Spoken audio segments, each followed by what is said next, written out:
All right, it looks like we are streaming live on YouTube now, so I'm going to take Zoom at its word for that. We are here with the On the Hunt podcast. This is episode 37, believe it or not. And we have got all the fellas here tonight. So want to say a good evening. I almost said good morning because I forget sometimes. A good evening going out there to Bobby Bless and Nate Rucker and Reggie Funches. We're going to start with Bobby Bless. Bobby, how are you doing, my friend? Man, I'm doing good.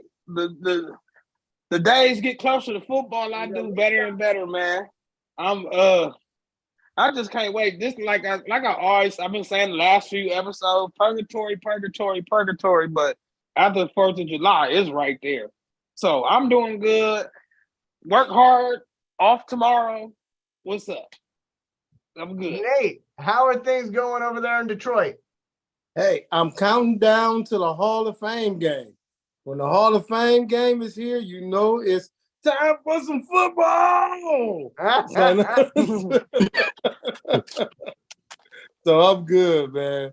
I'm chilling, making me some, that good garlic steak and steak fries on there. So yeah. Rich people food. Yeah, I know. So before the show, everybody was complaining about how hot it is wherever they're recording, and Nate's like, "It's so hot in here, but I'm eating steak and fries." I'm like, "Come on now, like I'm burning up." With First no of all, you just made me sound like a whole hooker saying it like that. Oh my God, it's so hot in here. Yeah. That is not how I sound. Steak and fries. Anyway, Reggie Funches, how's it going, my friend? Man, I think I need a backiotomy. Nah. But tell you, we're gonna donate it. We're gonna donate. Slow motion is better than no motion. That's right, my friend. That's right. Hey, we do have a contest going on, and this has been the first time in a while that we've had a contest. So I'm very excited to tell you about it. And what I'm going to do right now is I want to make sure that everybody can see Bobby Bless. So I think Bobby's going to try to stand up a little bit, or he's going to pull his shirt up. There you go. There you go. Yeah, it's not that type of show. It's not. He's not going all the way up with it. He just wants to show you what's on the shirt. But it is a free Jamo shirt. That is what we are giving away. And here's how you could win that shirt. All right. Step number one, we're doing a comment war, but we're not doing the comment war like we used to, where you come on here and you leave 105 comments and somebody else who doesn't have the time to do all that feels like they're left out. We're not doing it like that. You got to leave us 5 comments, and that is going to be after tonight's live stream has officially closed. That's when the contest will begin. So once you see this video up on YouTube as its whole episode, that's when the contest begins. You can do up to 5 comments. Each comment will get you a spot on our prize wheel. That is step number 1. Step number 2, you got to subscribe to our YouTube channel. I think that's pretty self-explanatory. By the way, thank you to everybody for helping us get over 400 subscribers now. That's amazing. Thank you so much for that. And finally, you got to go follow us on Instagram. We've had a studio Instagram for a little while now, but we haven't been doing a ton on there because we're figuring out as we go. But we want you to go support us on Instagram. So what's going to happen after this episode has concluded, because I know that's a lot of instructions. If you go to our On the Hunt Facebook page, you will see pinned at the top will be all the instructions for our free Jamo t-shirt contest. And I should mention, the shirt you are getting is not pre-worn by Bobby Bless. It is brand new. That is what you're getting, a brand new free Jamo shirt. So make sure that you participate in the contest. Again, nothing starts until after this episode is over. And you might be asking, why are they doing it that way? Well, for some reason, folks will leave a whole bunch of comments during our live stream, and those comments won't show up later when the video posts. So we didn't want to be doing something unfair for the folks who do tune in while we are going live. So again, once this video is posted, the easiest thing to do, go over to our Facebook page, check the first status that you see, okay? Because it'll have all the rules there, and I believe we'll be drawing this next week, right, Bobby? Yes, sir. Yes, sir. Right. The first thing you know how we do intros, and then we get to spinning that wheel. Now, Bobby, just real quick while I'm doing this, vamp for me for a second. What's the big deal behind the free Jamo shirt? Because we saw players from Detroit actually wearing that, right? Yeah, brother. Basically, just showing love to a guy that, as we said in our meeting, we probably got done wrong, and NFL, like usual, after fact, tell us they did us wrong, but ain't nothing we can do about it, kind of thing. So, shout out to Jamison Williams for not even wanting to fight that battle no more, and shout out to his teammates that wear his shirt to show, like, hey man, that's our guy. It's just a morale thing to me. To just show you how connected these guys are, and that's because of Dan Campbell as usual. But as far as the free Jamo, hey, it really speaks for itself. He's suspended for 6 weeks. We don't want him suspended for 6 weeks. Free Jamo. So that's how he is with it, brother. I could say a whole bunch of rah-rah stuff to get you bumping, smashing your head against the wall, but it's pretty. They love that guy. I love our guy, so let's ride for him, kind of thing. Respectfully, That's it. respectfully, I don't have health insurance, so I appreciate you not going to that next step because that would be a horrible hospital bill. Anyway, Hey, thank you. Hey, we do have a lot to get to on today's show, so I do want to say a good evening to comedian Shay B, who has tuned in, saying, good evening, family. It's almost football time. That's right. Yeah, we're always showing love. As Nate said, looking forward to that Hall of Fame game. I remember as a kid, that was like a big deal for me during the offseason. It was always because I was growing up during a time where the Pro Bowl was not before the Super Bowl. So I always look forward to the Pro Bowl game, and then I look forward to the draft, and then I look forward to the Hall of Fame game. Those are the 3 mile markers for me when I was a kid watching football. Nowadays, I don't really care about the Pro Bowl. I do very much care about the draft, as everybody here knows. And the Hall of Fame game, when it's a good game, I like it. When it's a boring game or 2 teams I don't really care about, then I'm kind of like, but I'm excited about this year. We'll see how it goes. We do want to get into some Lions-related material here. So first up, we're going to go over to Bobby Bless, and I'm going to vamp for a second here while Bobby gets everything ready on his side of things. But we're going to talk Jahmyr Gibbs pass protection, which obviously is going to be a big deal this year. Don't know how much pass protection that Jahmyr Gibbs is going to be doing, but when he is doing it, we want to make sure that you kind of know what to expect. So Bobby Bless has done the homework here. He's got a couple clips to show you, and he will be here momentarily. We also have Nate, and Reggie is with us. He's just off the screen right now because his camera is off, but he is with us, folks. I did double check that. I had to get my magic mic on. I had to take that damn sweater off. Oh man, not a magic mic. Oh my, no. Now we have to put not for kids. Now we have to get the not for kids button. Hey, I'm not Jamal Williams. I'm not waist grinding.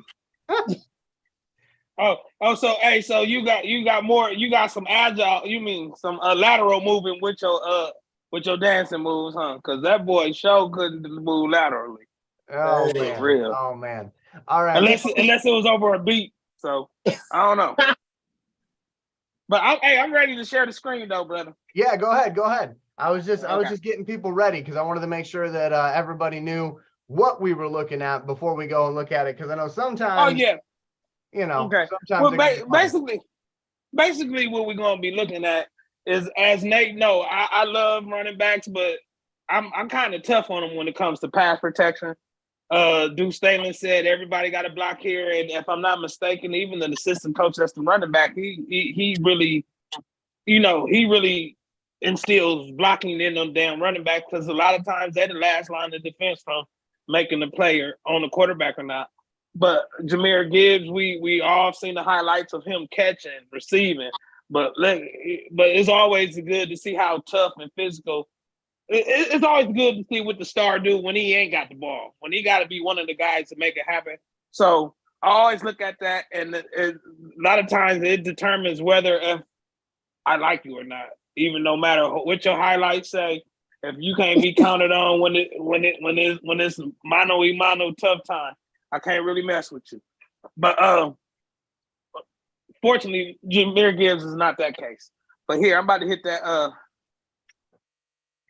share button, and I'm gonna blow up the screen like my brother asked me to. And basically, what I'm showing you is the progression of Jahmyr Gibbs in the pass pro set as a youngster, as you learn more about different concepts when he gets to the NFL, I'm pretty sure he'll be able to pick up on this really quickly because the mistakes he was making in college, he really fixed them pretty quickly, and I respect that for him. So basically, right here, this was the one of the big games of the season last year, Alabama versus Texas, and as you can see on this first one, Jahmyr Gibbs, he missed the block. And I'm going to pause it right there. It's not because he's scared of the contact. It's because he's looking for it in the wrong spot. So yeah, his that reads lets is me off. exactly. So that lets me know he wants some action, but he just don't know where it's at. So I know he's not. Yeah. So I know he ain't no punk. So I'm gonna hit play one more time, and as you can see. He's looking for the blitzer in the wrong spot. He goes over there full speed. He messed up full speed, but as you see, not Drew Brees. What's the kid name? Bryce Bryce Young. Young got hit. Yeah, Bryce Young got hit. But also, it doesn't show up a lot. He made that mistake. What's up? I was if you go back to that, Yeah, I will bring it up. Actually, if you go back and look, it's actually not a bad read. The middle linebacker came on a delayed blitz, but if you see there, it's an overload blitz on the right tackle side. So that's what Jahmyr is reading. Jahmyr, if you see, you got 1-2. Now, that defensive end, he runs a stunt. So he's coming inside, and then you've got that unblocked linebacker coming free. So that's what Jahmyr's reading. If you see, so you've got Leather. I can't think of Alabama's offensive lineman, but you see both of them two guys are accounted for in front of them. And then you've got one free guy on that outside. That outside right linebacker is unaccounted for. So that's what Jahmyr is looking at. And they also bring a delayed blitz up the middle. So it actually was a good draw. Do we see that a lot though? We see that a lot in the pros, right? Yeah. Yeah. But so it's something that it's just something that, being that that's something he'll have to see in film room. You know what I mean? Right. He'll have to study that. He'll have to look for the keys for that. But like I said, that's just bad. That's just a bad look for him that time. So, but this is another video of the same game and showing, look, he know what it's coming. And what Nate was talking about, that's actually what he was waiting on. That's actually what he was waiting on. Yeah. So he did. It's another delayed blitz. Yeah, but it was coming from the out. Yeah, he waited. He waited. And so you can see the improvement. So he waited, and boom, he tackled that man.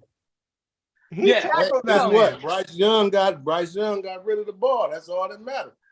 Yeah, but as these draft gurus always say, this if Jahmyr Gibbs had a weakness, so to say, it would be his pass pro. Me looking at it, I don't feel like it's something that I should worry about. It's something that he definitely gonna get better in. And as you can see, I'm gonna show you on my next video how he actually really know what he with it. He with it, as they say around there in pop culture. He with the shits. So this video will show. This video will show that. Let me see. Yeah. Boom, bam, you met him head on. But I'm gonna show you another video before that. Oh, nope, I'm sorry. That actually was the right video.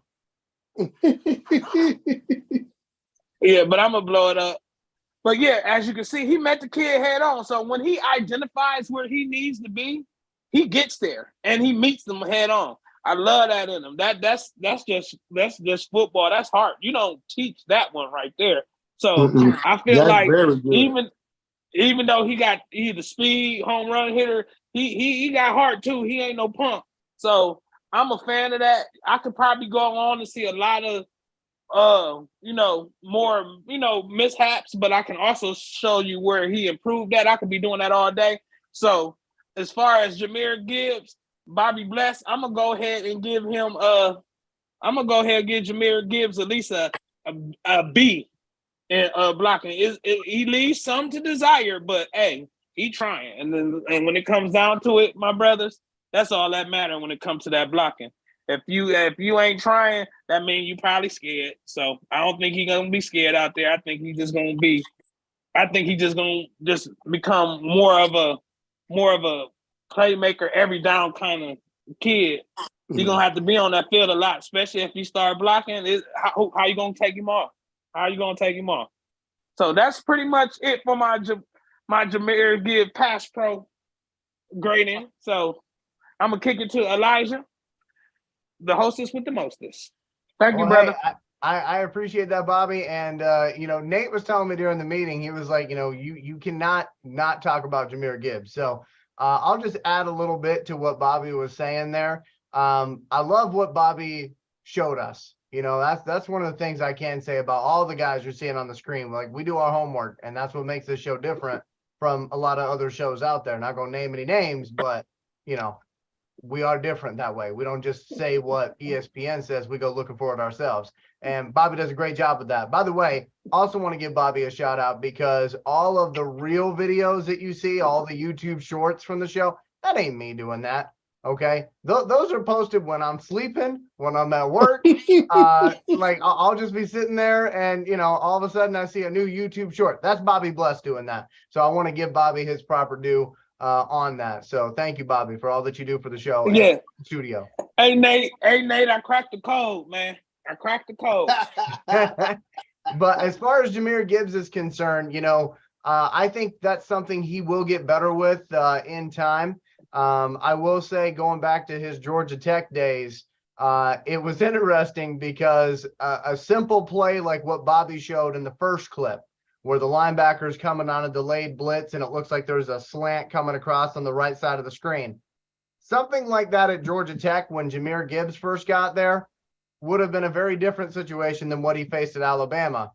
At Georgia Tech, they were coming off of transitioning their offensive line from the triple option to a pro-style offensive line, meaning they had guys that are used to cut blocking or getting downfield, having to actually sit there for a minute and pass protect.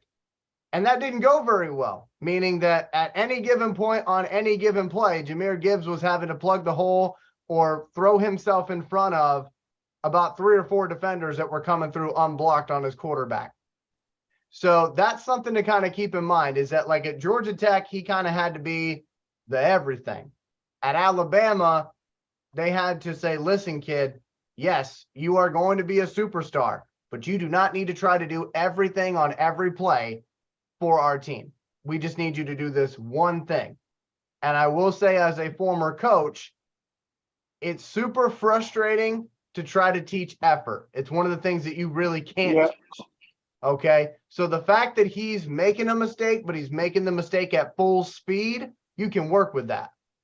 Now, exactly. That's exactly my point, Elijah. I love that. Exactly. Yeah, if he was making that mistake and he was half-assing it out there, that's Hawkinson. a whole nother situation. PJ Hawkinson. Whole other situation entirely. So, but again, those are my few notes as far as Jahmyr Gibbs is concerned. You guys know I could talk about that kid forever because I think he's going to be a great one in this league. I think we really lucked out getting him where we got him.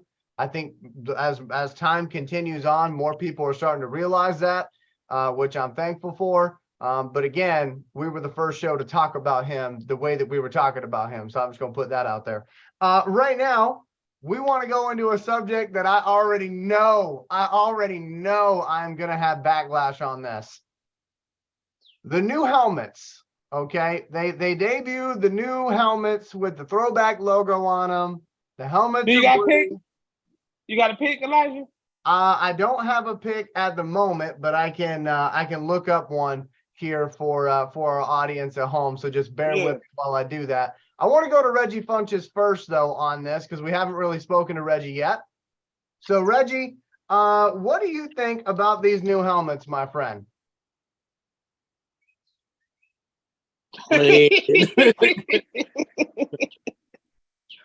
Whenever you pay homage, I'm not about to, bash it or anything like that. I mean, the color scheme was fine. Dr. Seuss lion, though, was kind of weird, but but like I said, so I can't really go too hard on it. But I mean, it's not like I'm about to run out and grab a helmet to put inside my with my Lions gear. But I mean, I get it. Probably see it once this season and just leave it alone, burn it, whatever. Oh man! All Man, right, he on fire today, boy. I am currently trying to find a big photo of this. Okay, so bear with me, folks, as I try to. You want me to get you one? I got one. No. I got it. But what I'll do is I'll have Nate talk about what he thinks about this new helmet, and then it should show up on the screen at some point while Nate's talking. So Nate, go ahead. Okay. This helmet. Why y'all something wrong with y'all, man? Look, I'm gonna say this. I don't dislike the helmet. I'll say that. Hell, it could have been a helmet with nothing on it, and I would have liked it because it's a helmet. But I mean, dude, this helmet, it's, to me, man, that Dr. Wiz Cowardly Lion on there. I mean, oh damn! Why you? Oh my god! Why you gonna mess with that move? Why you gonna do that with the Wiz Cowardly Lion? That's gonna mess it up for me, man. I'm just saying, dude, like, okay, It look like he roars. It look like he right. It doesn't look like it doesn't look like he roars. It look like he says round. y'all. Wow. Oh yeah. It looked like it rounds. It doesn't roar. Y'all so dumb, man. Oh my god! It looked like a lion that don't eat steaks; it eats fancy beasts. Yeah, no. It looks like a lion that needs to be put down. Like, there's no muscle in this lion. Anorexic. Like, dog, his tail is about as big as his legs. Like, it's just.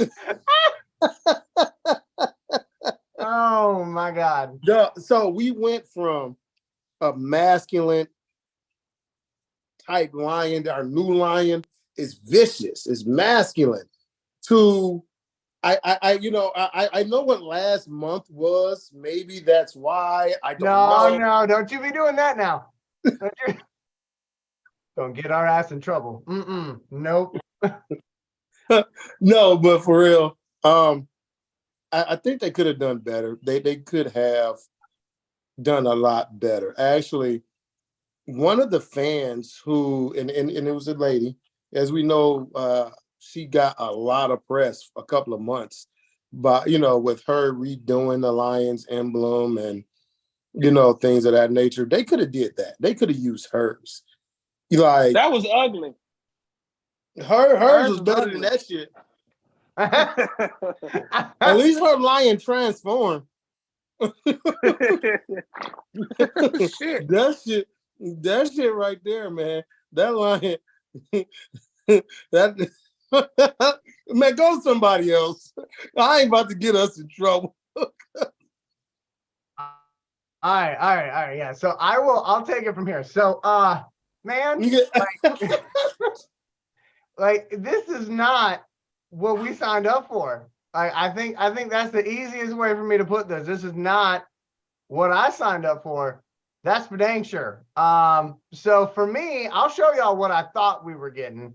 And then you guys will just be able to tell why I'm so upset about this. Okay. So let me just get my images together over here. Okay. And I'll show y'all the difference between what I thought we were getting versus what we ended up getting. And then I'll go in on it because damn. All right. So let's go ahead. I know it's a catch. A catch. So here we go. So this is what we got. All right. I mean, that is a lion that looks like if you found that lion in somebody's house, you would call animal control and say that they were abusing that poor lion because that lion don't look like that lion. It looks like it looks like a lion lying that it's a lion. Right. I mean that it's like Y'all lion stupid. and it's a lion. it reminds me of the old Cat Williams joke. Am I even really a tiger at this point? Like that's what I'm saying. Man. Anyway, so okay, so this is what we got. Everybody knows this is what we got, right? This is what I thought we were getting, which is why I'm so upset. All right, so let me go ahead and hide my floating meeting controls. See, this is what I thought we were getting right here. See that? That looks Yeah, nice. that's hard. That's a lion, you know, like we know it's a lion. So, but that's what I thought we were getting. So It's not pretending for to be a me- lion, it's an actual lion. So for me to go from this, which I think looks badass, to this, it's like we were so damn close. And like what's frustrating about this is people came out defending it. They came out defending this thing. And I, for the life of me, I can't figure out why. I really I'm pretty can't sure figure I out drew a why. lion like that in second grade art class. Yeah. Hey, listen, I would have rather they had the throwback helmet with no with no emblem on it. Just be blue with nothing else. Well, here's the thing. Here's my other gripe about it, okay? And nobody has been able to answer this for me. If you're gonna do a throwback like that, why not use the logo from when we were winning championships? Because that is not that logo. The logo from the 60s, we won all our championships in the 50s. And With the that football logo, player on the lion. With the football player on the lion. right. And Yeah, that logo's yeah. not half bad. Like if you're gonna do a cartoon logo, go back and do the one from the 50s when we were winning championships. Yeah, I mean that one was as bad as the throwback Patriots helmet, but I would take it over what we got, which is like I think Reggie said Dr. Seuss, and I'm gonna say that's That's close. That's right. That messed me up too. uh, Yeah. And people are out there like here's what gets me, okay? It's like Christmas all over again. I am not a lion. I do believe that I am lying. You do believe that I'm a lion. But it's like having a bad Christmas as a kid all over again. Like you go over to Granny's house, you're sitting there, you're opening your packages, okay, you're opening your presents, and you get a pair of socks. And then for the that whole helmet's rest better of than your the day, sweater, man. for the whole rest That's of your better than day, sweater. you're sitting there like, saying, Lord. you're trying to convince yourself that these socks are something that you wanted. You're like, oh man, these are going to come in handy when it gets super cold. hey, look, when you get old as me, I love socks as gifts. Okay, all right, but hear me out. Okay, if you're expecting a PS5 and you get some socks, you're gonna be a little upset. All right. I don't play I'm seeing PS5. a lot of people in our fan base do that same mental exercise of saying this isn't what we wanted, but at least we got something different, and we should be thankful for it. It's like they're not a poor franchise. Like they are a billion-dollar organization. They could have done better than this, and they didn't. It's okay. I wonder if Rod Wood has something to do with this. Oh, I bet you Probably. did. Rob Wood probably sat there and said, listen, y'all want to bring Calvin back? I got you. See, this is a sexy Dr. lion. Seuss lion. This is a sexy lion I got set up for y'all. Yeah. He's like, I bet you're going to like that. I got a sexy lion and I ain't lying. He's like, guess what? Guess what? You get Coca-Cola in the stadium and you get sexy lion. That's right. That's what you got from me. And we're not gonna wear the helmets till November. That kind of shit too. Hey, maybe He by said that point, looks like no, I'm not gonna do that. I'm not about to say that. maybe by that That point, might just cancel. maybe by that point. But I ain't laughed so much this in a long time. Did y'all even notice the foot? Yeah. It's Okay. saying round. But okay, look. All right, so The foot looks like the tail. Yeah, look over here where I don't even know if y'all can see my cursor, but the back foot of the lion, the sticker ain't even all the way down. Damn. They put Isn't that that- out. yeah, Like, look what That's we the thing did. about it. Look, This the looks sticker like ain't even down. if you take that mane off, that's a female lion.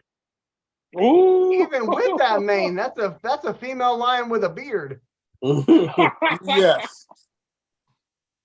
That's Y'all Not know only it, she man. lying that she's a lion, she's lying that she's a female lion. And you know what? You know what the That worst part lion about just got extensions in. That's all. the worst part about it is they got Amon Ra and Aiden acting like they like this thing. They're like, oh man, that looks good. And I'm like, okay, where's the gun? That's the company line. Blink twice. Blink twice if you need help. Aiden or Amon Ra. I'm just saying. Company line they gave out. So comedian Shay B says it looks like a greyhound and a lion put together. And to that, I just say if they ever made it in the wild, that's called animal abuse. You know what? You know what, Elijah? Pull up the greyhound symbol. I'm pretty sure that looks like that. All right, hang on. Oh my God. Oh my God. Might take me a minute. Hold on. Y'all breaking down the logo, man. Oh my God. Greyhound logo. Oh my sweet Jesus, it does. All right. Here this is gonna be good. This is gonna be good. This is what you tune in for, folks. This is what you tune in for. They said our the Lions' new logo looked like a Dr. Seuss logo. Sweet Lord. All right, here we go. I don't think y'all are ready for this. In the words of the great philosopher Beyonce, I don't think you're ready for this jelly. Anyway, let's get it. Let's see what we got here. There you go. That is no. No. That greyhound looks more powerful than our lion. It does. Okay, are you ready for this though? Are you okay, Bobby? I need a 3, 2, 1. 3, 2, 1. Yeah. All right, you got a pro. He got a pro. We got a diet greyhound on our team. Oh boy got a pro. No, I can't deal. Okay. I'll take the damn greyhound. That Richie Lino. Got that Richie Lino little blowout looking thing too. Hey. Oh, you talking about La Bamba? I just thought about why this is brilliant. I just thought about why this logo is brilliant. You ready? Oh, no, it's called a pompadour. That's what you're talking about. Yeah. You know what I'm talking about. He got the pompadour. I will tell you why this logo is the most brilliant idea the Lions have ever come out with. You ready for this? Why? It's all about being on brand, okay? If this lion was out in the wild, they really would be one pride because ain't nobody else want to be next to them. I will be buying a hat either way, so. You gonna be wearing the hat? Yeah, I'm gonna wear the hat. You just buying it. You gonna wear it backwards, right? No, I'm gonna wear it. No, I'm gonna wear it. No, you're not wearing it. I'll be like this. That's the equivalent of golf. Wearing gloves. I got a red Lions hat. I like different. Okay, I will pay good money to anybody who puts a pair of gloves on that lion so that Bobby won't buy that hat. I'm buying that hat. Look, it'd be kittens with mittens. I'm buying that. Look, and you think about it. That lion don't even have nails. That's the it don't even have that's like the old Mitchell. Old Mitchell. Isn't that the logo from the 70s, right? No, from that's the 60s to 1969. Oh, okay. And again, that's like, to be serious, because we've been joking around a lot, but like seriously, that's my issue. Like if you're gonna have a throwback helmet like that, okay, fine. Use the logo from when we were winning championships, because that's the whole point. You're supposed to be celebrating 90 years of us being a team. Right. Why not celebrate the championships that hardly ever get talked about by anybody outside of Lions fanhood, by the way? A lot of people don't even know we won those. So to me, I would say celebrate those teams. They deserve to be celebrated, but instead they're celebrating the 60s teams, which is why I was thinking about it and I'm going, okay, why? Is that when the Fords took over ownership? Because y'all would know that better than I would. Man. I don't know. I knew it was an older logo. So I wasn't born until '83. I think he bought the team for like $5,000. And clearly $20 was spent on that logo. $20 on that logo. Anyway, hey, you know what? Someday though, we'll have green uniforms sponsored by Calvin Johnson. It'll be the lion smoking a joint. Anyway, let's get to. I'm gonna get that, and I'm gonna get that hat too. Yes, you will. Yes, you will. All right, so let's get to our next subject here before we get too far off the rails. We want to know from you in the comment section below, who takes control at wide receiver number 2? We know that Jamo is not going to be there for the first 6 games. We want to know what your opinion is, and we'll go around the room here. Who is going to be that wide receiver to step up next to Amon-Ra and take over that number 2 spot and do their job, not just adequately, but is going to step up enough where we don't really miss Jamo for those first 6 weeks? I'll start off with Bobby, because Bobby's the one that came up with this topic. So, Bobby, I would imagine you have some thoughts on this. Who do you think is going to be that wide receiver number 2? I had talked about this last week on the live video I did too.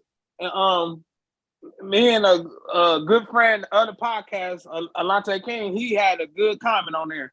He said, a guy you probably heard of before, Elijah, Jahmyr Gibbs is going to be that guy because he's going to bring a lot more to the receiving than the running because they got Montgomery for that.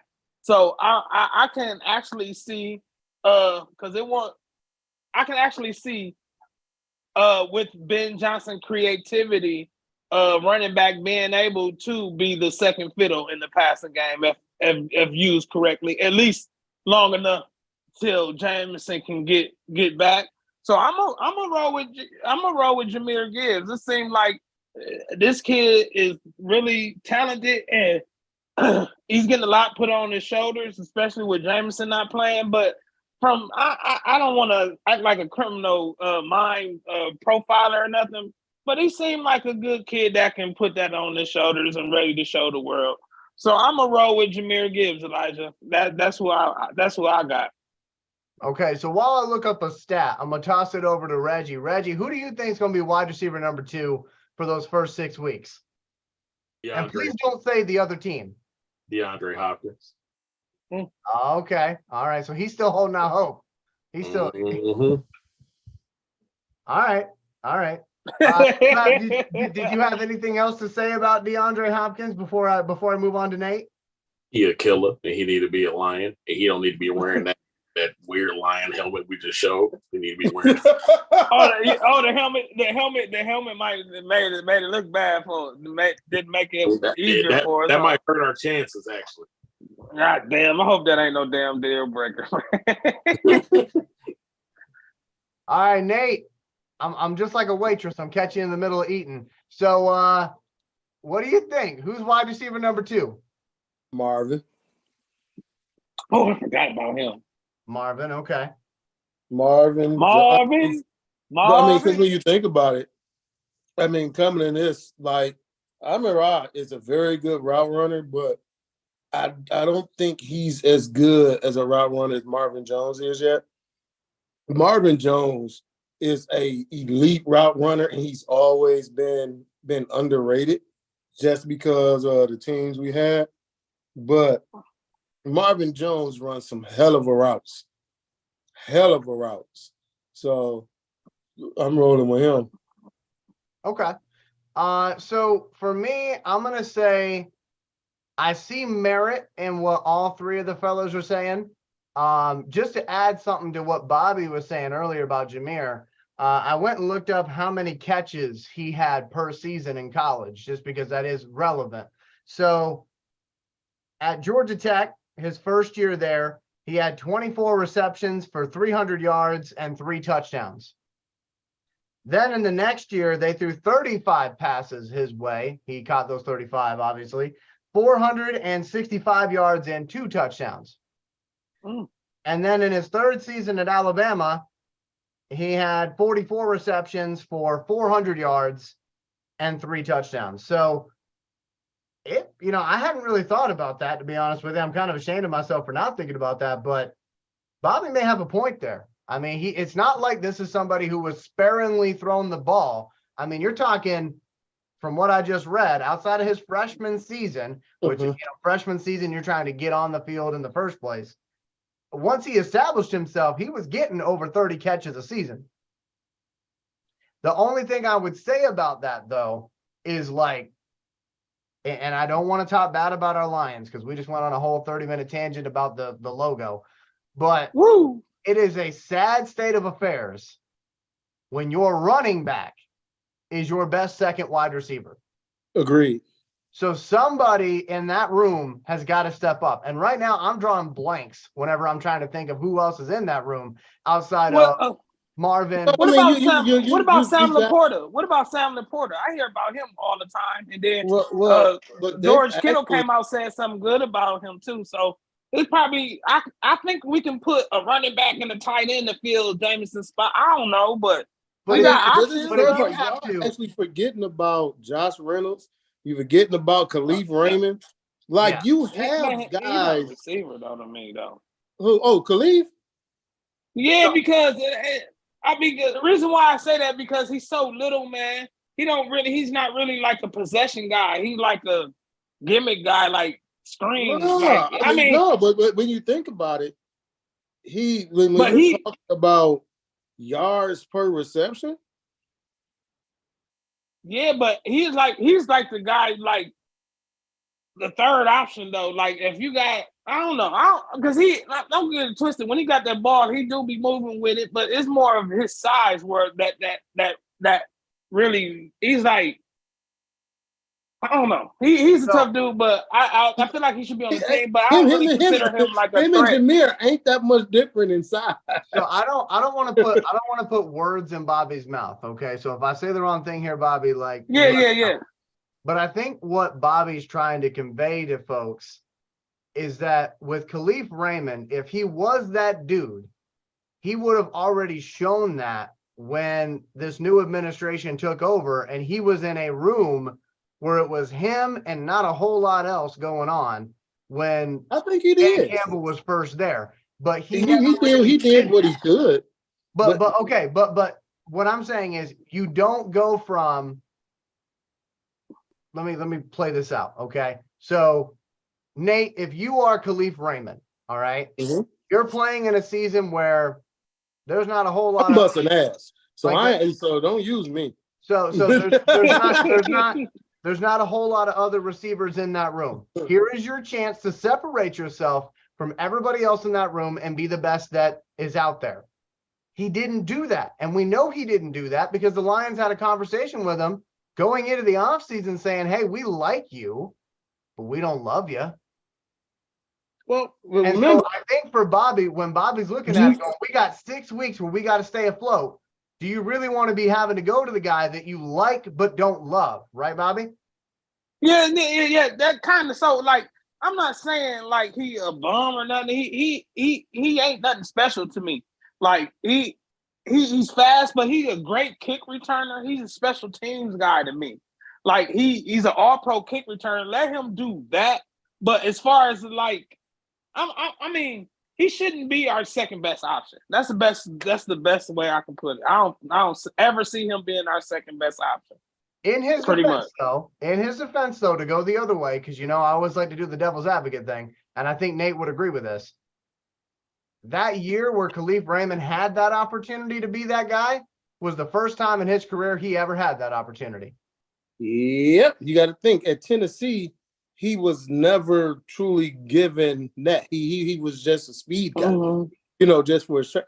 But that's what I'm saying. Even here, like, what did he truly have around him? Like when they gave him that chance, I think he can get. Think about it. When they really gave him that chance, you had no decent running game.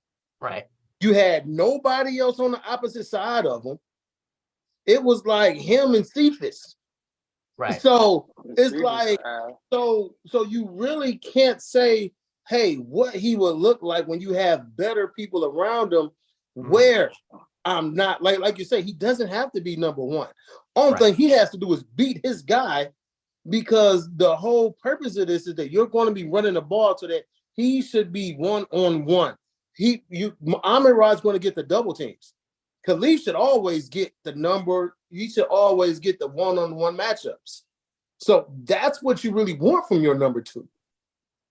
And his quickness and his shiftiness, definitely, hey, I'll take him against a number two corner, number three corner, because if you're lining up Amon-Ra on the outside and you've got Josh or Marvin on the outside, Khalif is going to be in the middle. So he's going against the lesser of your corners. Mm-hmm. That's a So fair you point. get That's him a fair point. matched up with linebackers, you get him matched up with safeties. I'm taking that shit all day. That's easy pickings.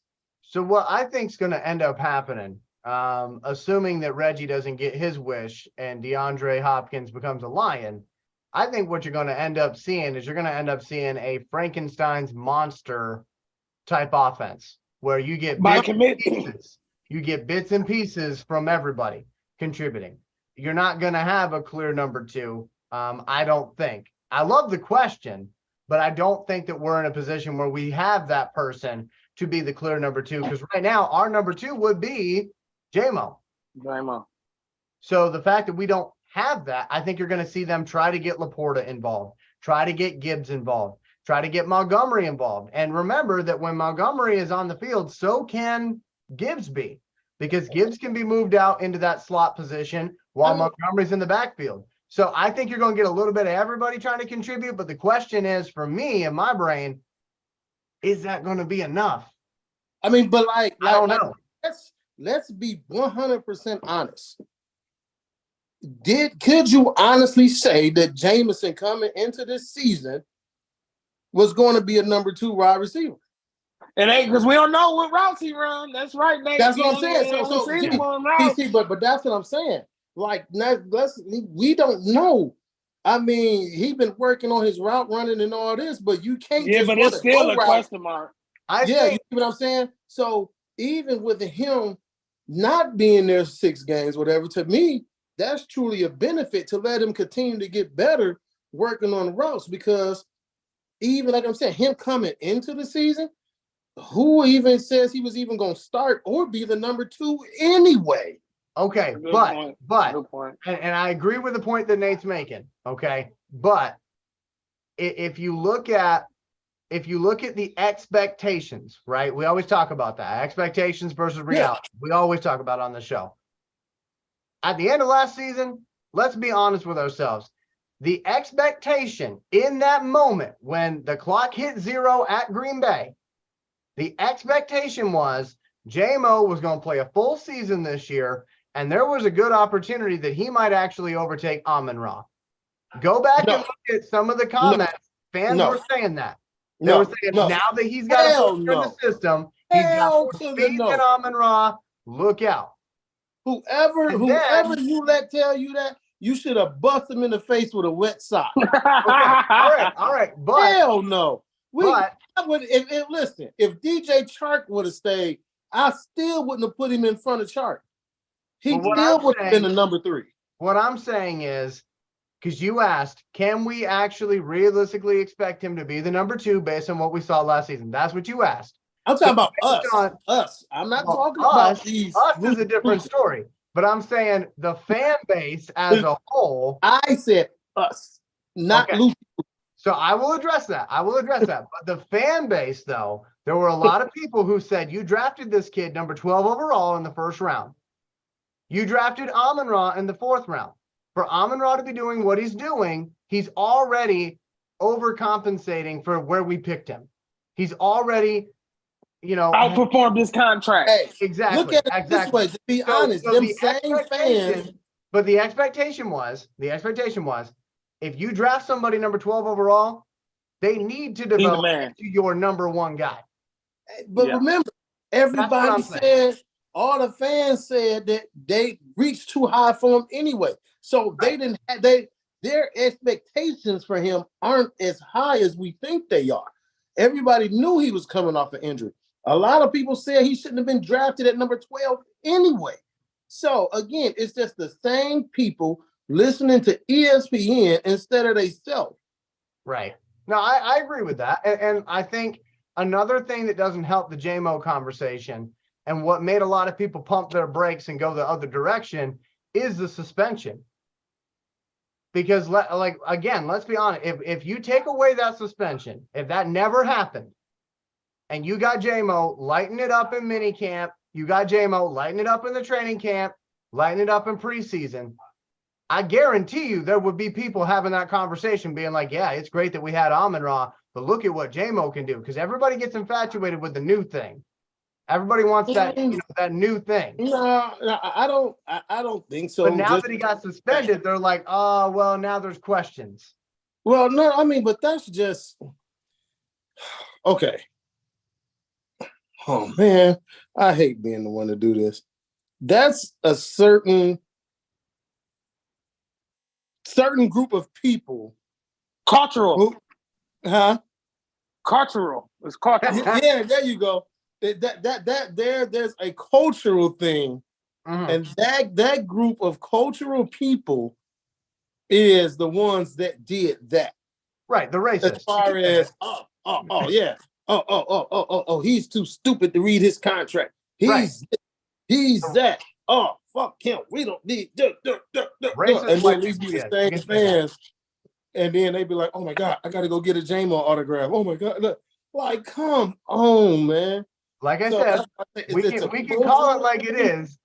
Racist people. That's what it is. But no, in all actuality though, I just me, you know how we do Lions every day. We Detroit Lions fans every day. You know how our group chat.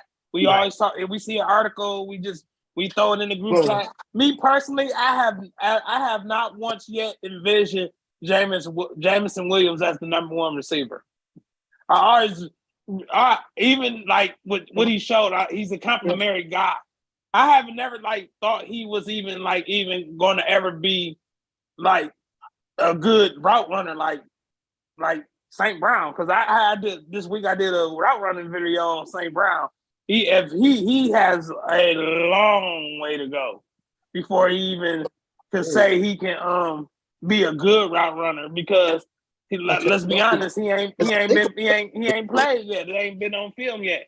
Right. But I do remember him at Alabama, a nasty route runner. But being that he hasn't been doing a whole lot of different routes, so I don't know if he's babying his knee or whatever, kind of thing. So yeah, I wanted it. I wanted definitely, even if he appealed to suspension or not, I want to see Jameson Williams in preseason run the other routes besides the go, even suspended or not. Even at Alabama, he was never in. Even when he started at Ohio State, he was never a detailed route runner. Right. Even in Alabama, like a lot of his stuff was simple routes, simple posts, simple slants, stop and goes. Like, you're not seeing him with double moves and things of that nature because he's fast as hell. Right. So he truly never had to work on, route running and creating space because he has pure speed. So if he's able to get that down and truly work on routes and setting things up, okay, but he's one of them type of guys who's so fast. It's like Tyreek Hill. Tyreek Hill is not a good route runner. And see, that's what I thought he was going to develop into, and he still can. But yeah, I thought he was going to be Tyreek Hill. And the reason why I brought up the whole presuming him to be number one, in the rotation, and again, I'm not talking about us, but I'm talking about other Lions fans, is because they see what Kansas City built. And if you had to look at it and say, who's the number one guy in Kansas City a few years ago when he was still with the Chiefs, you would have said Tyreek Hill. Nope. I would have said Travis Kelce. When they needed the big play, they were going to Tyreek down the field. And they might not even won the Super Bowl if it wasn't for Tyreek Hill. I mean, to me, it shows you who even Kansas City knew. Andy Reid knew who the number one guy was. The guy who's still there. The guy who they did move. Travis Kelce. Yeah. Speed guys come around a lot, man, in football. Like, you can always remember, they would have had Tyreek Hill, you have Marco Hardman. So, they replaced him with him. Then they turned around, they pick up Sammy Watkins. Then they go from Sammy Watkins to Juju Smith-Schuster. Like, all these guys. But one guy you don't change, who's the true mastermind of this whole system, is Travis Kelce. Right. He's the whole brain. He's always going to be that number one guy, regardless of what fans look at when they're looking at stats and things of that nature. Like the number one guy is the guy who is untradeable, the guy that you're not going to move. Right. And that's St. Brown for us. That's Yeah, St. Brown St. for Brown's us. not going to move. Yeah, but my thing is this though, and this is kind of why I'm not high on Khalif Raymond, is because Laporta and St. Brown, they really slot receivers operating in the paint. We ain't got I no don't really know outside if threat. Laporta beats out James Mitchell and Brock Wright for real. Yeah, but the right way they now they're hyping him talking up, he about gonna get a shot. yeah, they He gonna talking get a about shot. James Mitchell. You know, Yeah, now he's I heard completely healed from this injury Yeah. because out of and he all can of block, them, and he can block, and he can block too. He can and block he's the too. fastest. Like out of all them tight ends, James Mitchell is the fastest. So So it's we one of them. good Like, there. yeah, We good at that spot, huh? We good at that spot, huh? yeah, shit, fuck hawking shit. So Maybe let's move on to our next topic. Just a recap. So I had said I think it's going to be like Frankenstein's monster when it comes to filling in that wide receiver 2. Reggie said DeAndre Hopkins. Nate said Marvin Jones, and Bobby was saying Jahmyr Gibbs. So we'll see how it all works out. As long as we're winning, I don't think anyone's really going to care, but I do think that was a great question, and I hope that folks will leave comments on that subject so that Bobby can go and interact with y'all later on. Right now, we want to don't forget about the shirt, though. Don't forget about the shirt, though. Right, yeah, we're definitely going to talk about the shirt again after this next topic. I do want to get to it because I think Reggie's still on with us, but I'm not sure. But this is one that was submitted by Reggie. These next couple topics were actually. So I want to get to those tonight before we run out of time here. So this article comes to us from heavy.com, and this is what the article says. I'm going to read it to y'all. New stars are born every single NFL season. The Detroit Lions may be developing a new star in safety Ifeatu Melifonwu. The 2021 third-round pick has at least shown signs of improvement this offseason, according to ESPN's Eric Woodyard. Injuries have limited Melifonwu to just 17 total games in his first 2 seasons, but Coach Dan Campbell says he has seen growth in the 2021 third-round pick. Melifonwu made the switch from cornerback to safety ahead of his second season, and entering year 3, he is making serious progress in adapting to the position. Last season, Melifonwu recorded 14 combined tackles, including 1 tackle for loss, 0.5 sacks, and 2 pass defenses in 10 games. He made 1 start against the Carolina Panthers during week 16. Rookies making an impact is so common in the NFL that it's somewhat the expectation among fans, but some players take more time to develop. Hey, we were just talking about that. That's especially true when injuries and position changes occur. Melifonwu spent the bulk of his rookie season on injured reserve with a thigh issue. He returned to start the final 3 games of the 2021 season, but overall, he played just 7 contests during his first season. A hamstring injury in the 2022 training camp placed Melifonwu behind to begin last season, and then he had to deal with an ankle injury during the season. Those 2 ailments sidelined the 24-year-old for all but 3 games before Thanksgiving. But healthy now, Melifonwu had a very productive offseason, and Lions head coach Dan Campbell says he's seen growth at him at safety. He's relatively new to the position, and injuries hurt him, not being able to get the reps, the repetitions of time on task, Campbell said at Detroit minicamp on June 8th. So this is one of the few times that we've had him for a significant amount of time, consistently, consecutively, and so that in it of itself is paying dividends right now. So I believe the question is, how do we feel about Melifonwu, and what do we think we're going to get from him this upcoming season? Because I know they already revamped that secondary, and he's seeing all these new people come in. Is it going to be enough? What do y'all think? I'll start with Nate first because he's our resident defensive coordinator. Well, one thing's for sure, he is a freak of an athlete. Him and his brother. Both of them, freak of athletes. He definitely has the frame, which is what I pretty much, when they drafted him, I said that he most likely was going to transition to safety. But the thing is, what gives him a heads up, what I don't think a lot of people understand, is that Syracuse ran a 4-2-5 defense. Mhm. So he's got that in his back, same type of defense. He's healthy. So him understanding the terminology and things of that isn't going to be the hard part. The hard part is just Stay getting healthy. to the game speed. But again, I mean, it makes that back end very, very versatile. You know, and then he's a taller guy. Like Melifonwu was like 6'2", almost 6'3". So that comes into play, especially when you're talking about defending tight ends, defending the bigger wide receivers going deep. When you're talking about the DK Metcalfs, George Pinkins, just to name a couple, Alan Lazard, guys that are 6'2", 6'3", so hell, when you think about our safety, Tracy Walker's like 6 feet, 6'1", Kirby Joseph, 6 feet, so I think Chauncey Gardner Jr. is like 6 feet, 6'1". So yeah, we have the height back there, but having that legit 6'2", 6'2", 220-pound safety running around who actually has the speed to cover ground, that's a utility knife. He can play the robber position. He can play the rover. You can have him in the box.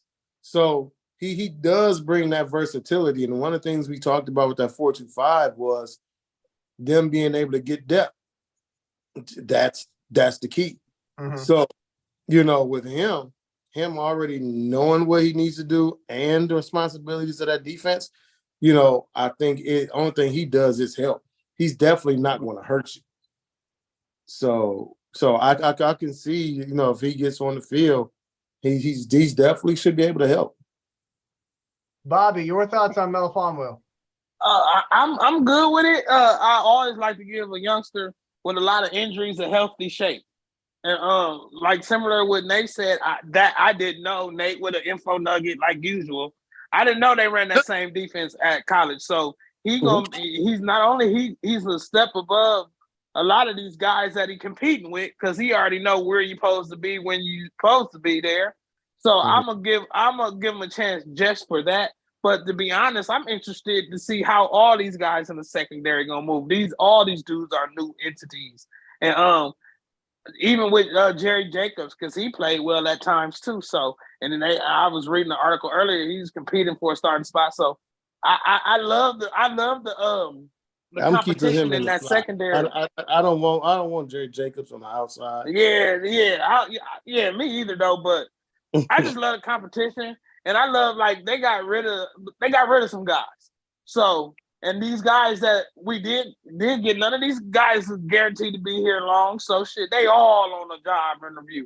So may the best man win, or may the best players play. Because if Melifonwu don't get it together, he gonna get replaced just by Yep. being hurt. So you know what I'm saying, and we don't need no coaches. We need some players. So I feel like give these dudes all the chance, and I'm interested to see how Gardner Johnson back up all this shit he talking too, because he's been talking a lot of shit too. So I just want to see, something different though. So he bring that swag back there. That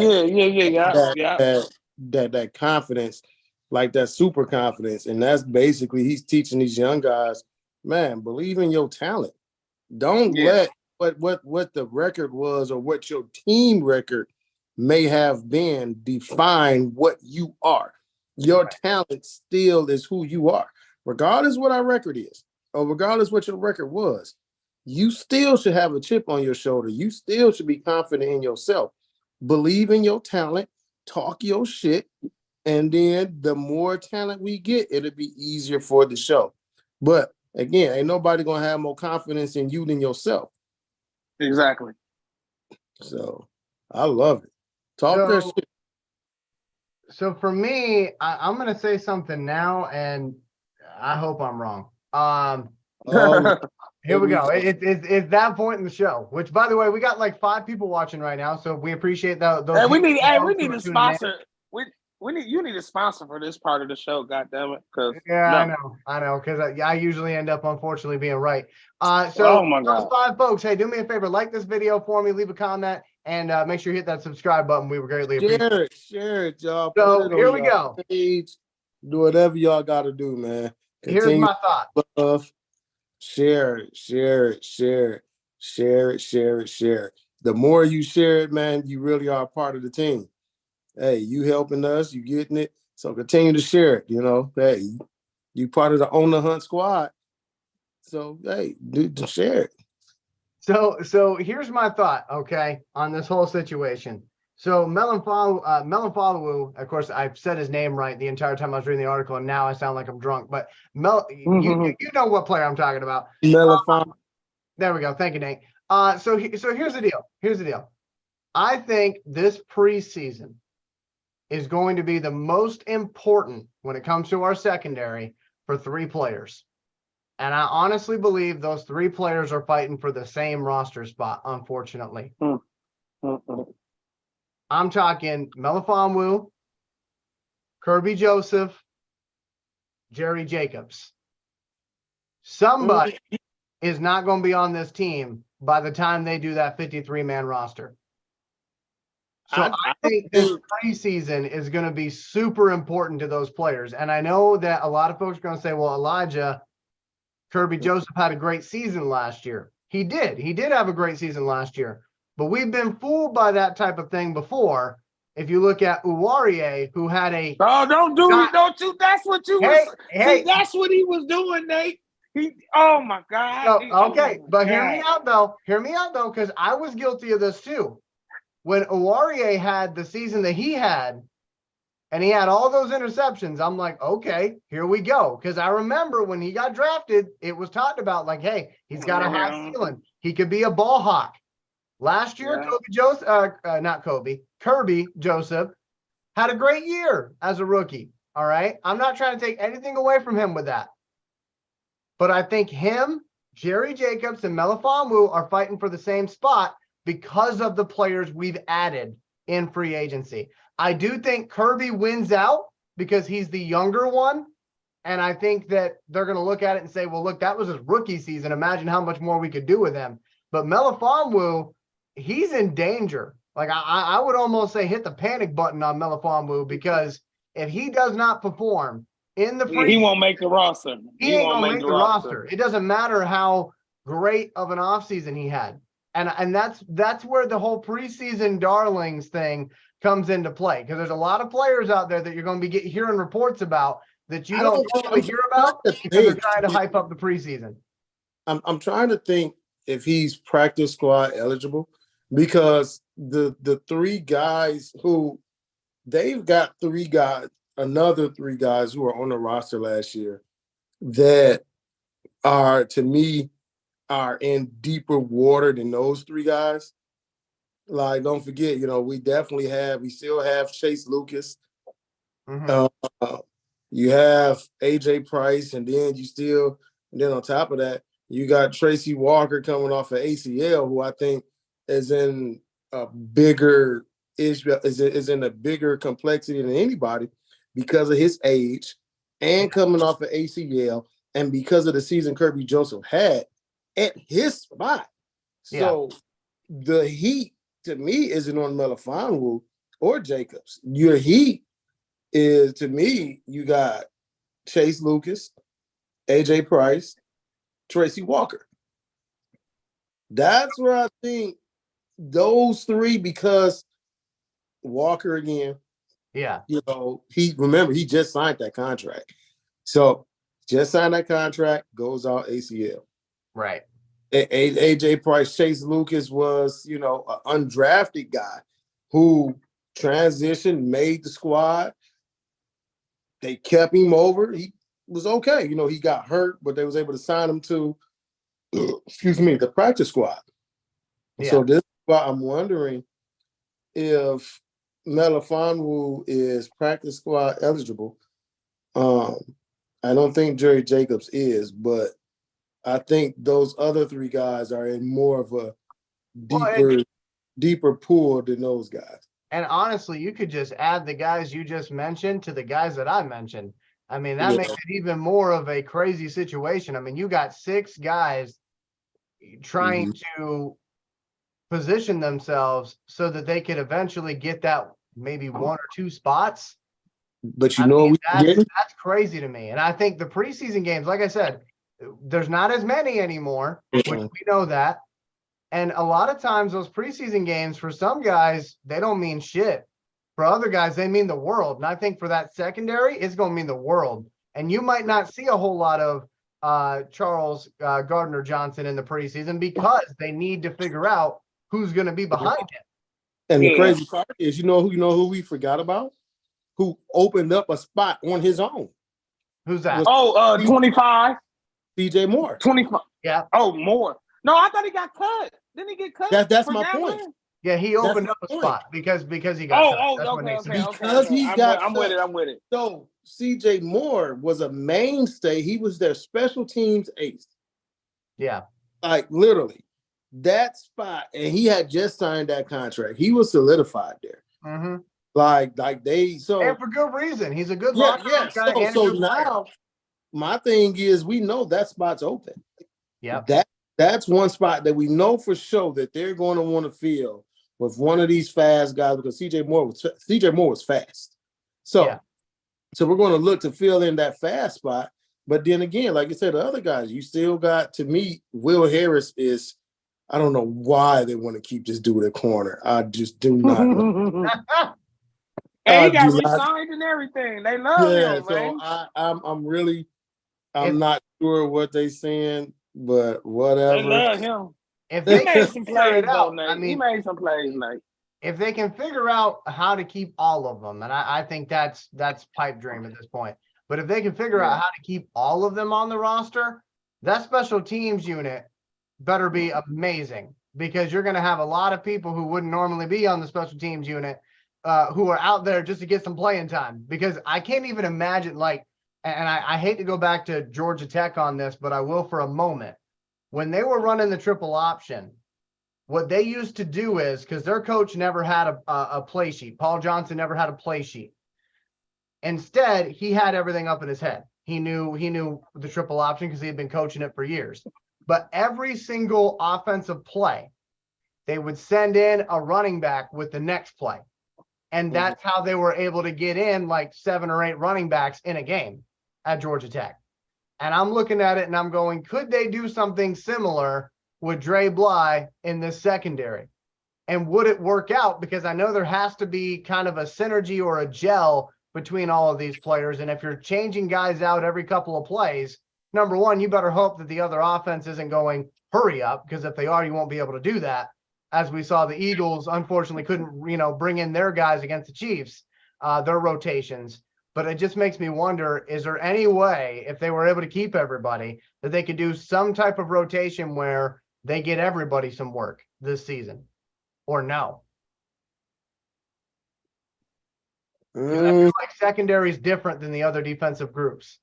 It is. And the thing is, they have to think about how many position guys are going to carry, how many backup offensive linemen you're going to carry, how many, and then one of our deepest parts of the team is that defensive line. So how many defensive linemen are you going to carry? So it's definitely not for the weak when it comes to cuts. Because the thing of it, if you think about it, it used to be a cut every week. Now there's one cut, and you just gotta chop the shit off. Yeah. And I will say that I do appreciate how Brad Holmes handles himself when it comes to cutting a player, and Dan Campbell for that matter too, because they handle it with respect. And some organizations don't do that. We know that. We've seen many a hard knocks like that before, where you end up leaving the episode going, maybe they could have handled that a little better. I never felt that way with Brad Holmes. I felt like he left it where it was always an open door. There was always a possibility that player could come back eventually, even though they were cut. And Because I they think want the he's gonna Lions have back. to do They that. want us to go back-to-back years on Hard Knocks. But apparently they're working on forcing the Jets to be the Hard Knocks team. Yeah, I'm saying that. Good luck with that. Good. Good luck with that. Good. So Bobby, you gave your opinion on this topic, right? Before I move on. Yeah, I'm good. I need more information. I'm say if he can play, he can still play himself on the roster to me, but I'm more like with you, Elijah. Shit, he damn near out the door, to be honest. And again, I think you're going to see a lot of stories this offseason about players that you haven't heard that much about in a little bit because they're trying to get you to care about the preseason games. And you should care about the preseason games. I love the preseason because it gives people an opportunity. But I know for a lot of NFL fans, they're just waiting for the actual regular season games to start. So, hey, my father says the preseason is the only time you can really see them give their damn all. You know what I mean? Because it'd be mostly guys that's trying to make teams giving it. He said that's the only time you see guys that really care. Not ain't even about money. It's just being on the damn team. The love of the game is the preseason for the guys that's, like you said, how Dan Campbell and them cut them and they bubble guys and stuff like that. So he said that's the best football when the guy job on the line. So let's move on to our next topic here because I don't think Reggie's still on the meeting, but I don't think he's actually with it. Just real quick, Reggie, if you're there, say hello for us. He said his back was messing with him. Yeah, I saw that message too, but I just wanted to make sure we don't ignore him. You know what I mean?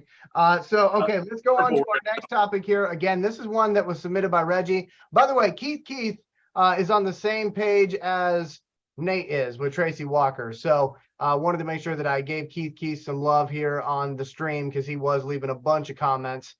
So with that, let's move on to David Montgomery. So we've talked a lot about Jahmyr Gibbs. We have not really talked a lot about David Montgomery on this show, admittedly. But David Montgomery was recently asked, basically, how do you feel coming into this team and you got Jahmyr Gibbs with you as well? How do you think that's going to work? And this is what he had to say. I think me and Ja will be electric together. He's already like an electric player. I don't mind going in there and getting the tough yards, but I see myself as a large asset as well. So putting us two together and defenses having to prepare for the both of us, that'll be hard to do. You can feel the energy and the aura with us, not even being in season yet, still being in the preseason. So I just want to get the guys' thoughts on that. Again, that subject submitted by Reggie. So I want to thank Reggie for that subject. We'll start with Bobby. Bobby, what is your thoughts on the potential partnership of David Montgomery and Jahmyr Gibbs? And how do you feel about David Montgomery kind of coming out and, I don't want to put words in his mouth, but basically taking the kid under his wing? Basically, this show he a team player. He a professional. And it also showed that the goal is to win. You feel me? Not to coat my ego or boost up my pride. But believe it or not, I'm a fan of the two running back system. I don't like giving them running back more than 20 carries, to be honest. And if you got two reliable options and they like each other and they used to paying off each other, that's a good thing. And to be honest, man, Mr. Montgomery can't really say nothing bad to me because how he trashed the Bears in the media was a beautiful thing. So I'm team Montgomery with whatever he said. Right. To be honest. But to make a long story short, that's good, man. That shows he got his money. You know what I'm saying? He got a decent contract from the running back. So of course you gotta always worry about your job, but he want to win too. Yeah, he want to win. So and it also show how much talent Jahmyr Gibbs got. Because if all that talent Jahmyr Gibbs got, and he come out talk about how he the man or I think I'm the best and all that other, everybody want to hear that shit. So it just shows he in reality, you know what I mean? You know, a lot of people, especially in the football world, like I'm the best no matter what. I don't care who next to me or da-da-da. That's all old stuff, you know what I mean? We used to have, I don't know if you even remember this, Elijah. I love doing this to you. We used to have running backs. Hey, Nate can tell you, we used to have running backs stealing from each other. So, you know what I mean? This is a long way. We done came a long way in that running back room. Do you remember that, Elijah? the running back stealing the other running back's bag with his jewelry in it? You don't No, remember that. I don't remember that. Who was that? Tatum, was it Zach Tatum Bell? It was Tatum Bell. It was Tatum Bell. Tatum Bell. He stole. I can't remember whose stuff he stole, but he done stole the man. We used to have so many trash running backs. They've been there stealing from each other, man.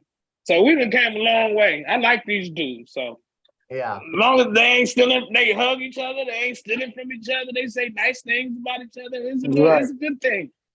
that's funny. It's a good thing, Elijah. Nate, what do you think?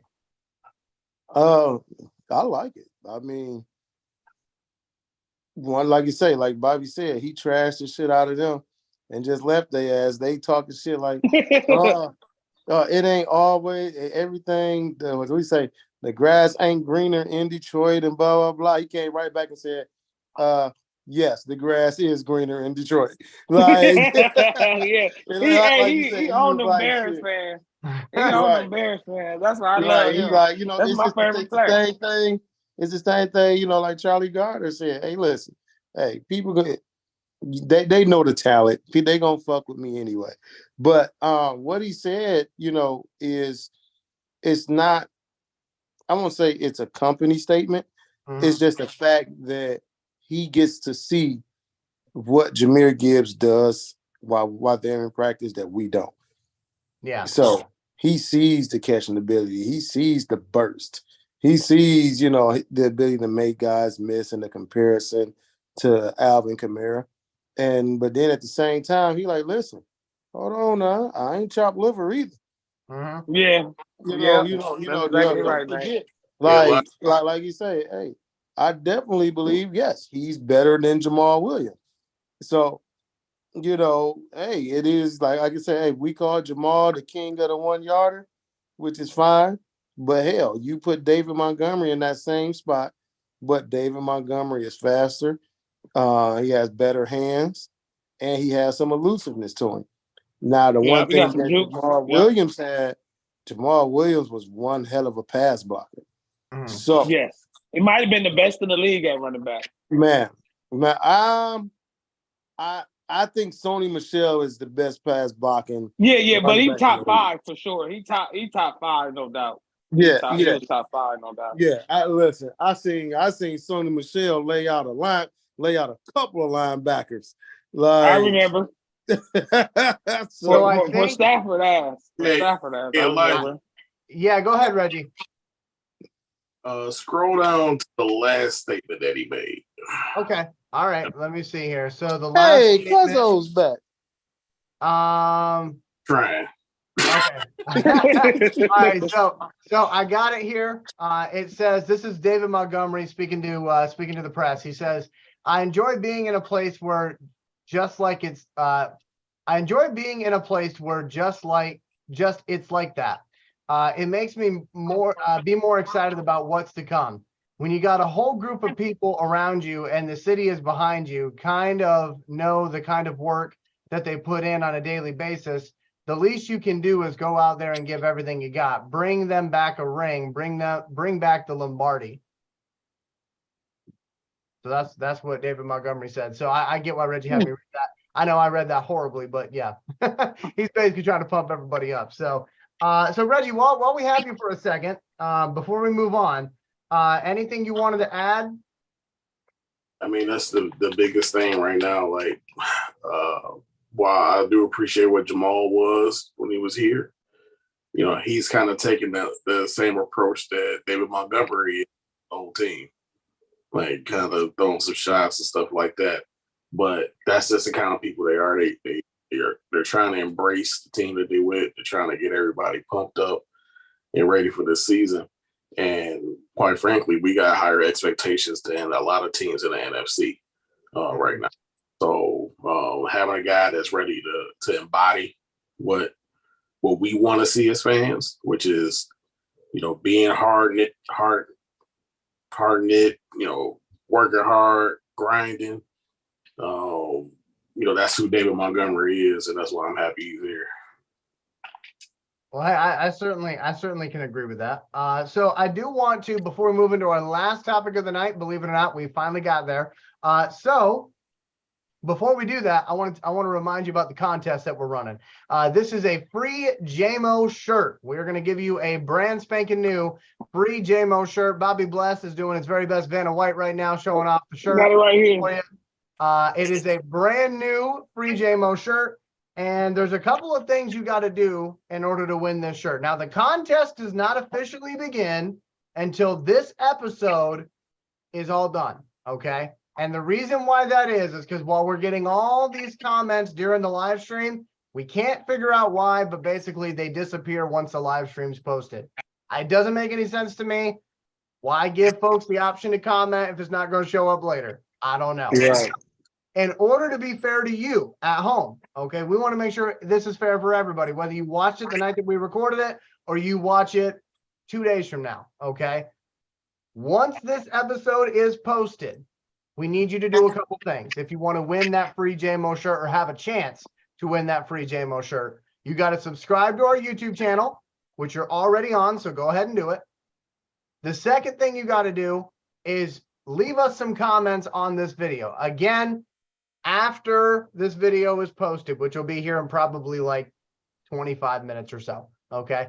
You can leave up to 5 comments, all right? Each comment's going to get your name on our prize wheel, which will be fun to see who wins the shirt, okay? So you got to subscribe to the YouTube channel, and you can leave up to 5 comments for us that will count towards putting your name on the wheel, and then you got to follow us on Instagram, okay? Which is just simply Elijah Winfrey Studios on Instagram. You'll know that you got the right page because Slinky Dog is our logo. And I know pretty much everybody who's ever watched this show, you know about my puppy, Slinky Dog. So you'll see Slinky Dog in the popcorn. That's how you know you're in the right place. Now, I know that's a lot, all right? We're going to make a post. In fact, the post is already made. All I got to do is add the episode link to it.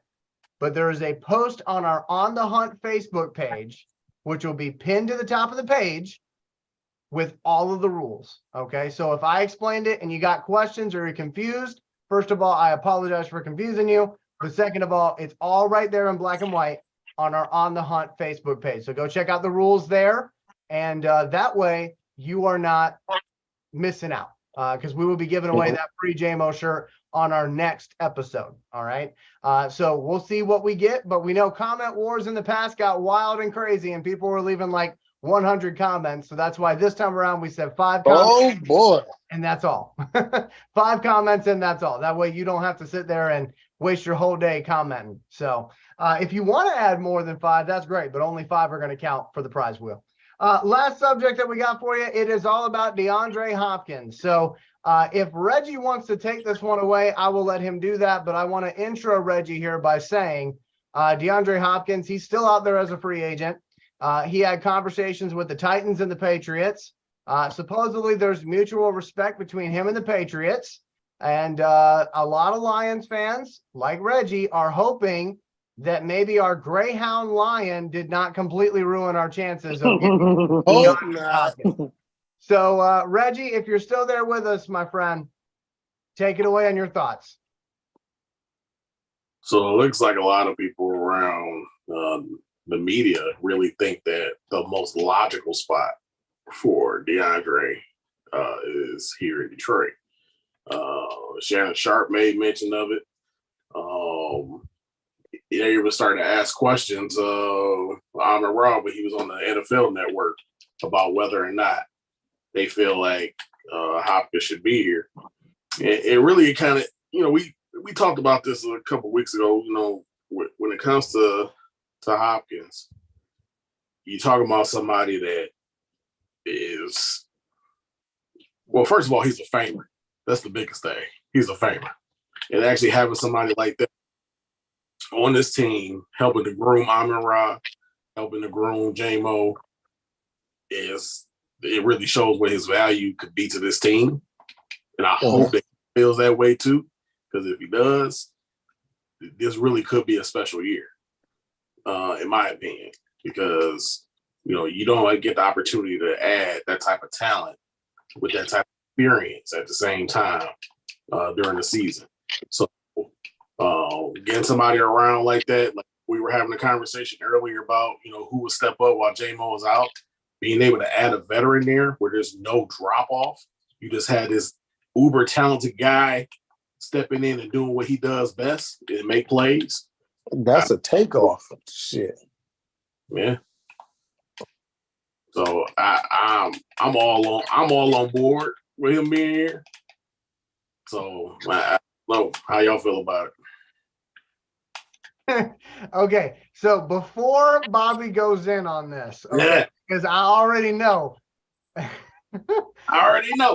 Last time we did an episode, Bobby went off on this subject, and he was talking about it like it was his money being spent on this purchase. So, Bobby, before we get you too heated, I just want to make sure you understand it's not your money being spent on this, okay? It's other people's money. Wait a minute. He still ain't. We ain't did an episode in 3 weeks, and he still ain't got no job. Is that what we saying? Oh boy, here we go. Here we go. Get your popcorn ready. He taking his time. He hasn't chose nothing. He's taking the earbuds out and everything. Oh no. Right. Oh no. You done did it now, Reggie. You done did it now. My earbud died. What'd you say?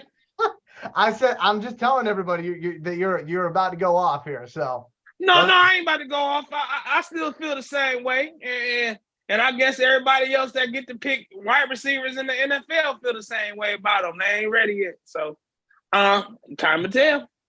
I don't know. I ain't the only one not liking him, obviously. So let's see how it works. All right. So Nate, I'll toss it over to you. I thought we were about to have an explosion here. No. I can't beat the dead horse, man. I don't want to knock the guy. He good, but shoot, you got to remember Arizona ate $20 million to get rid of him. So that's. I mean, what the fuck? They paid $20 million to get rid of him, but we want him. I just don't understand it. But whatever. Oh boy. Nate, go ahead. Yeah, I mean, if you dare. Yeah, like I say, I mean, I would love for DeAndre Hopkins to come here. I understand what Arizona did because at the same time, he didn't want to be there. Like, you paying this damn quarterback over here who had a baseball contract. He finna make $200+ million, and this mofo can't even get the ball down the field. He can't see over the damn center, can't see over the right tackle, can't see over the left tackle. Man, I'm just running around here with a shit like a chicken with my head cut off with a sheepdog up my ass. So it's like what? Wait, hold on. What? So he's running around like a chicken with his head cut off with a sheepdog running behind his ass. He's just running around crazy. Because there's I don't know what's going on your old McDonald farm, but I don't want to be there. I'm just that's some old down south stuff. You don't know nothing about that. Hey, I do know about that, but I've never heard that expression. You ain't from the bayou, so you ain't heard. No, I ain't from the bayou. That's right. You're right. You're right on that one. You're right. Atlanta. we take care of our pets. Hey. Well. Atlanta farms have a lot of the same animals that like the same animals. You better stop. You better stop with your blasphemy. I'm just saying. Anyway, so you try to get under my skin here. I don't think so. I don't think so. Not today, Satan. Not today. Anyway, Nate. So you were saying that DeAndre, he wants someone who can throw him the ball on a regular basis. Well, yeah. I mean, I think he really, and I know he's went to a couple of places. He's not rushing it. He knows his value. Same thing with OBJ. It's just about going where you want to go when you have the chance.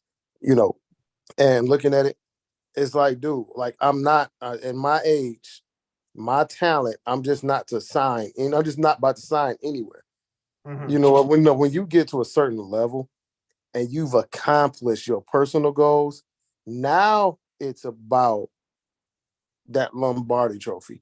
Now it's about going to the best fit. Where when you're younger, it's about securing the bag. It's about making the most money as you can to take care of whoever it is that you want to take care of.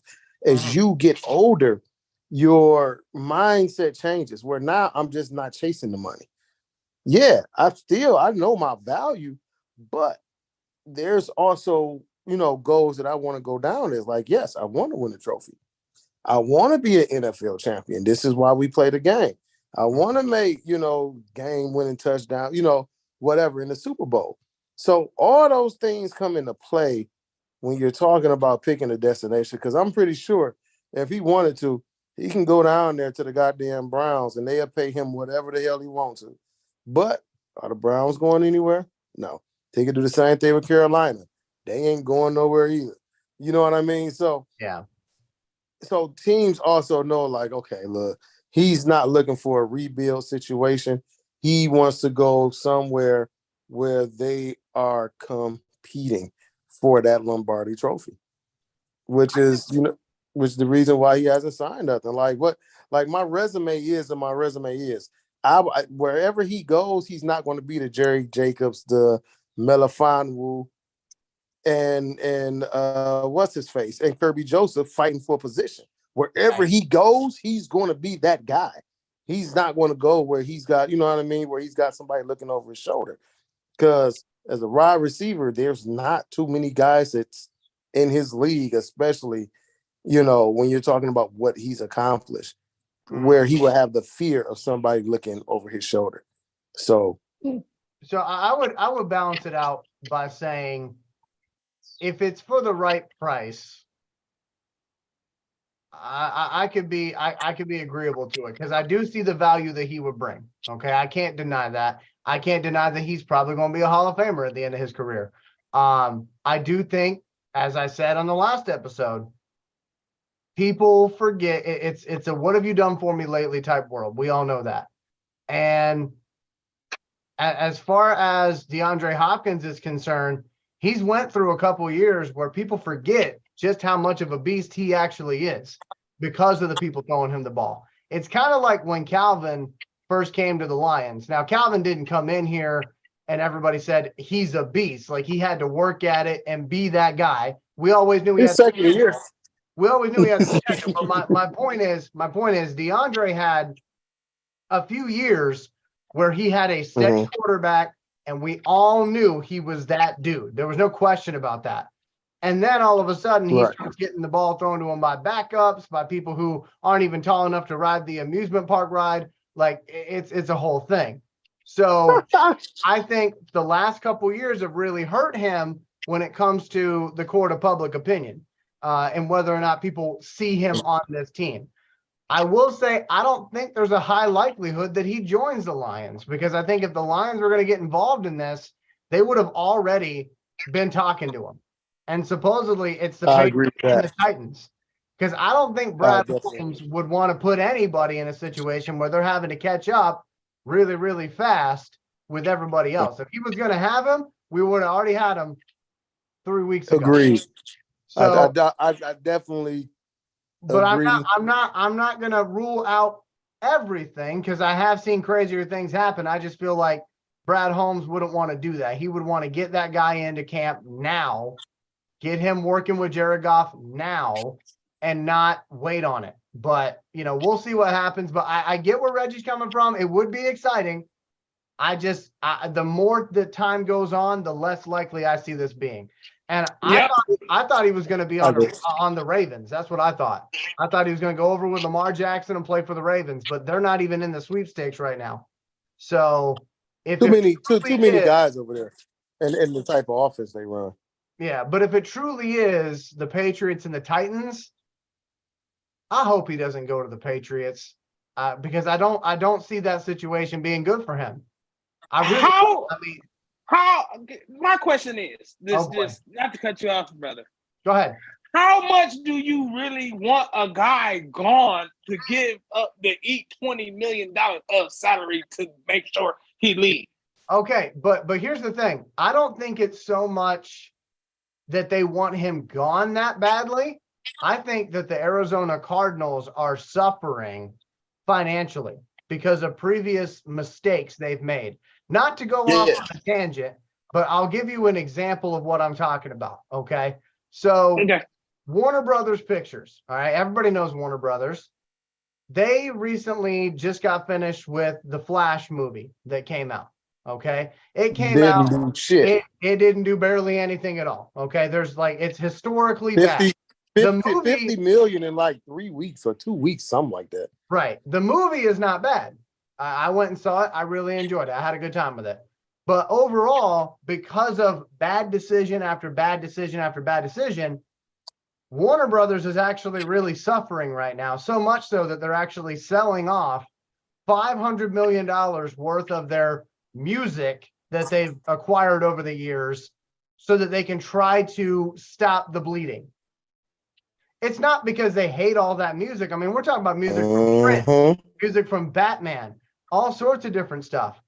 But they're having to get rid of it because they can't afford it. Yeah, They're saying the lights are about to go off. We got to do something. And for Arizona, right now, they charge their players to eat lunch.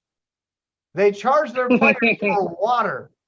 Like, I'm just saying, if they could have logos on the jersey like soccer does, you would probably see they TikTok. probably would. They probably would say TikTok as the logo, and then the Cardinal would be a tiny little sticker on the back. It's not good for Arizona. So I don't think it's because they don't want him. I think it's a combination of You don't want to be there, and I think they're suffering financially right now. Yeah, it's the same reason that like they got rid of their all-time leading sack guy and Chandler Jones. And then he turns around and leads the league in sacks again the year after y'all trading. You know what I mean? This has been with them when it comes to bad contracts and bad choices. It's the latest one was Kyler Murray in that damn contract. It was no way you were supposed to pay that dude that much damn money. No way. No way at all. Then they had to let Marcus Colston go. Not Mark. I mean, Marcus Golden. My bad. Yep. You know, only thing they have is Buda Baker, and Buda Baker is disgruntled. He's ready to go. Probably because everybody keeps trying to touch his stomach. He's like, "Listen, I'm not that dude." Anyway. Anyway, so before we wrap up, I do have to say one more thing on the movie side of things, just because I find this to be kind of interesting, and it might be a situation that even if you're not really into movies, you should keep your eye on. So Warner Brothers is the owner of DC Comics, okay? Yeah. They're the ones that handle those properties. Recently, Warner Brothers split off DC as its own movie studio, kind of like what Disney did with Marvel, where you have DC, you got Marvel, they're under the same umbrella, but Marvel has its own hierarchy. Yeah, same thing with Nike and Jordan and Jumpman, same stuff. So because DC's got a new guy over there, James Gunn, who was the director of Guardians of the Galaxy 1, 2, and 3, and many other things, because they got a new guy over there, he's coming in and saying, listen, if I'm going to fail using my own stuff, not somebody else's. So because of that, they're starting a whole brand new DC universe. So Superman, Batman, Wonder Woman, all that stuff that you knew from before is gone. Forget about it. It's a brand new thing with those same characters. But because he did that, this year, Warner Brothers had a new Shazam movie, a new Flash movie, and an Aquaman movie. But because they had those 3 films out there, fans like me who go to these movies and watch them on opening night are looking at it going, why do I want to watch a movie that's not going to lead anywhere? Well, yeah, and I mean, they all suck. So, again, it might be something to keep an eye on, because I think Warner Brothers was hoping that fans would go and, one last hurrah with the current people playing those characters, and then people will stick around to see what the new guys do in those roles. But right now, nobody's going to see their movies, and they're having to sell shit off. By the way, Disney ain't innocent either, because Disney has lost over $1 billion recently with their films. So again, I know that's not Lions related. That's not what we're here to talk about, but keep an eye on that if you're somebody who has any interest in the entertainment scene. Obviously, I do for obvious reasons. But it is kind of interesting to see some of these big movies failing. We could talk about that that's the subject that we should, one of the subjects on the rewatchables. We definitely should. We definitely should. But for right now, I think that's going to do it here for our show tonight. So before we wrap things up, want to remind you again, we do have a free Jamo shirt that we are going to be giving away Free on our Jamo. next episode. Instructions for how to win that shirt, or to give yourself the best chance to win that shirt, can be found on our On the Hunt Facebook page. So make sure you go check that out. It'll be the first post pinned on the Facebook page. And we'll be giving that away next episode. So if you want to find out how to win that, go to our On the Hunt Facebook page, give that a like, and again, check out the first status there, and it'll have all the instructions for you. That way we're not keeping folks up too late tonight. But I do want to go around the room one more time here. So Reggie, I don't know if you have any closing remarks, my friend, but I wanted to open up the door for you. Here we go. Here's Reggie. Love y'all. Good night. That was cool. Hey, we love you too, Reggie. We love you too. So let's go over to Nate Rucker. Closing remarks, my friend. I can tell you, I won't need no melatonin tonight. He emptied the tank. That's what he is. That is a sign that the tank is empty. Man, listen, I had a 20-ounce ribeye with some steak fries. He ain't suffering. He ain't suffering. Man, 2 shots of Hennessy. You didn't even do that on the show. I didn't even see you do that on the show. No. I was trying to be professional. Hey, you don't get paid. You don't get paid for your product placement if the placement. Right. Hey, Hennessy doesn't do a sponsorship, so we ain't no point in being seen. They should.